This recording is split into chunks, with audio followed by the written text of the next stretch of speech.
Isang mapagpalang hapon po sa ating lahat mga Kamex Vlog. Dito pa rin po tayo sa aming bayan, Balonga, Pangasinan.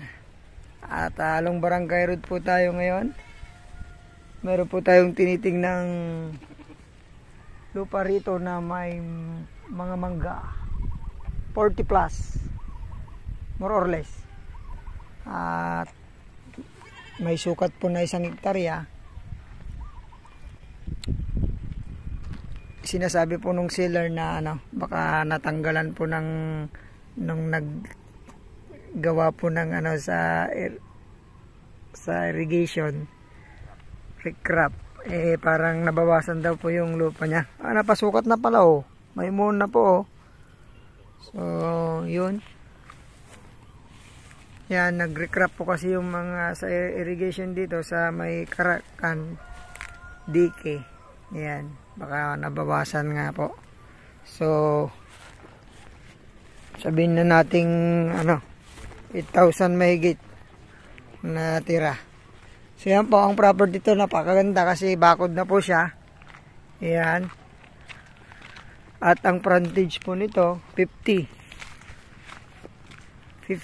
meters frontage. Yan po. Napakaganda pong gawing po ito, resort. Kasi yung mga silong ng mangga po niyan at fruit bearing na po silang lahat. Ayan, namumunga na po.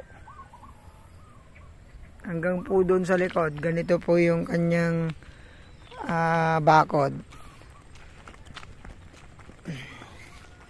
Malakarin po natin yung gaano po kalayo yung kanyang hangganan dito. Cemented road po ito. Yan po, ang ganda rin po yung pagkaano ng mga mangga niya. Yan. Napahiga po nila para hindi matumba ng bagyo. Yan. At lakarin lang po natin to. Yan po yung kanyang property. 1 hektarya po yung title pero nabawasan daw po. So 8,000 mahigit na lang siguro to. Madam! Ayan. Mula po sa bayan po namin, nasa 5 to 8 minutes. Kung mabilis tayo. Kung okay lang, mga 10 minutes siguro. Tapos hanggang Carmen, 25 minutes po sa Tiplex. Yan po yung hanggang boundary natin. Yung ganyan po lahat ang kanya pong bakod. Yun po yung motor natin, ganyan kalayo. Parang hindi 50 meters lang po ito. Mga 60 to 70 meters po ang frontage, mga ma'am sir. Sa mga naghahanap po ng mango farm, ayan, 40 plus ang kanyang mangga. Tapos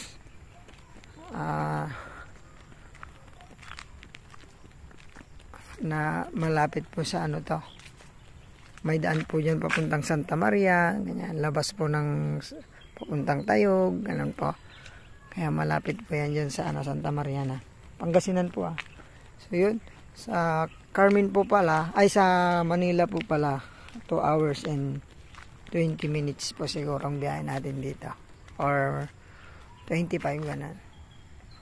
So yun, sa mga naghahanap po ng lupa na may mangga, pwedeng gawing resort dahil marami pong tao rito at accessible po ang daanan. Hindi pa puro simentado naman na ay baka magustuhan nyo po itong inaalok ko po ngayong araw sa inyo mga ma'am sir. Ito po ay mango farm. 2 title po ito pero malinis pong papel nito, pangalan po ng nagbebenta. So, ang presyo nga po pala nito mga ma'am sir ay 3.5 ang asking niya, pero all in daw po sabi ng seller. Siya na pong bahala sa lahat, transfer, hanggang transfer sa inyong pangalan. Ayan po. Tapos ang 5% niya sa agent, siya na rin po ang bahala. So sana magustuhan po ninyo yung property na to. Ilalagay ko po yung aking numero sa video po na ito para sakaling magustuhan nyo po, tawagan nyo lang ho ako para may pamit ko po sa inyo yung sealer mismo. Direct po tayo sa sealer, ma'am sir, para iwas po ang iwas SPA. Special Patong of Agent. Ayan po ang bagong